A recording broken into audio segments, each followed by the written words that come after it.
Everybody, what's up and welcome back to today's video, guys. And today, guys, I will be showing you how to get a link for your meetings in Microsoft Teams. So yeah, guys, make sure you watch this quick and easy video till the very end and follow my steps correctly, so you can make sure that this works the same for you and that you can do this yourself. But yeah, guys, let's get straight into it. The first thing you want to do, guys, is go ahead and open up the Microsoft Teams application if you haven't already. After opening up Microsoft Teams, guys, and logging into your account, you'll be greeted by this main page right here, where you will be able to see at the left side of the screen all the options that you have for using Teams, such as seeing your activity, seeing your chats, your meetings, and so on. So guys, the first thing we want to do is go ahead and create a meeting that we want to get a link for. We will do that by going right here, guys, and clicking on this Meet option at the left side of the screen.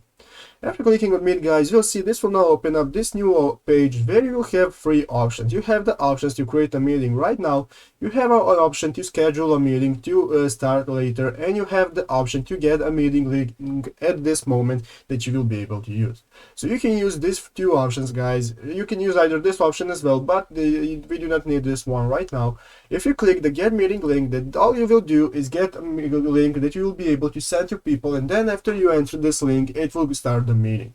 So you can use this if you do not plan on starting the meeting at this moment right now. But guys, if you want to start the meeting and you want to send the link to people to be able to join later, then what you can do is go ahead and click on Meet Now.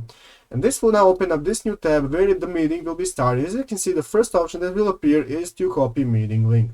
So guys, you can go ahead and copy meeting link right here. And now after you have successfully copied your meeting link, you can go ahead, guys, and paste this meeting link to people so that they will be able to join your meeting and be talking to you on Microsoft Teams.